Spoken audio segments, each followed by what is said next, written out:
రాష్ట్రంలో టీడీపీ కూటమి ప్రభుత్వం అటు తల్లులకు ఇటు రైతులకు మోసం చేయడం చాలా అన్యాయం, చాలా గర్హనీయం. తల్లికి వందనం పథకం అనేది సూపర్ 6 పథకాల్లో ఒక ప్రధానమైనటువంటి హామీ. గతంలో అమ్మఒడి అనేది ఉంటే ఆ పేరు మార్చి తల్లికి వందనం అని పేరు పెట్టారు. పేరు మారిస్తే పర్వాలేదు. తల్లికి వందనం పథకం కింద ఏం చెప్పారు? స్కూలుకు వెళ్ళే ప్రతి విద్యార్థికి ఏడాదికి 15,000 రూపాయలు ఆర్థిక సహాయం చేస్తామని చెప్పారు. ఆ ప్రకారంగా రాష్ట్రంలో 83 లక్షల మంది బడి పిల్లలు ఉన్నారు. ఏడాదికి 12,450 కోట్ల రూపాయలు వాళ్ళకి ఆర్థిక సహాయం చేయాలి. ఇంతవరకు పైసా ఆర్థిక సహాయం చేయలేదు. నిన్న మంత్రివర్గంలో ఒక నిర్ణయం తీసుకోవడం జరిగింది. ఈ ఏడాదికి ఇవ్వకుండా వచ్చే ఏడాది నుంచి అమలు చేస్తామని నిర్ణయించడం జరిగింది.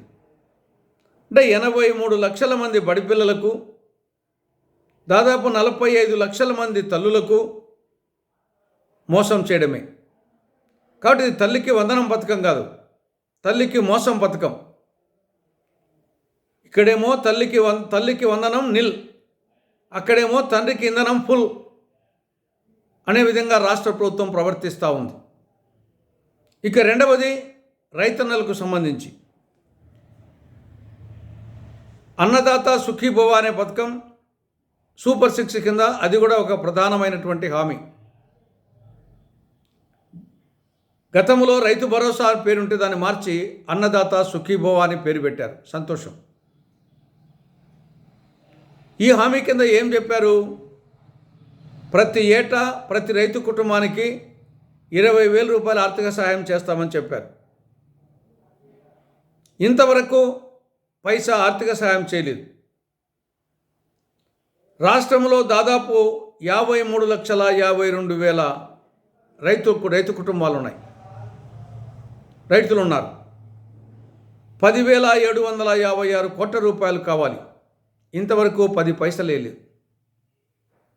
నిన్న మా రాష్ట్ర మంత్రివర్గంలో ఒక నిర్ణయం తీసుకోవడం జరిగింది.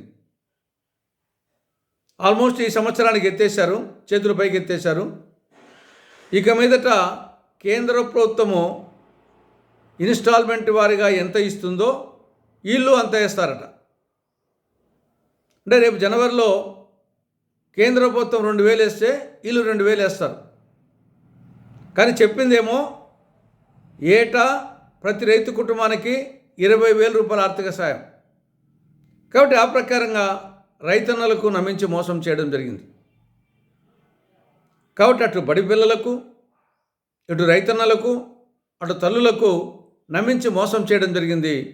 కాంగ్రెస్ పార్టీ తరఫున డిమాండ్ చేస్తున్నాం, మీ మేనిఫెస్టోలో చెప్పిన విధంగా అన్నదాత సుఖీభవ పథకాన్ని, తల్లికి వందనం పథకాన్ని మీ చెప్పిన విధంగా మేనిఫెస్టోలో చెప్పిన విధంగా అమలు చేయాలని కాంగ్రెస్ పార్టీ డిమాండ్ చేస్తూ ఉంది.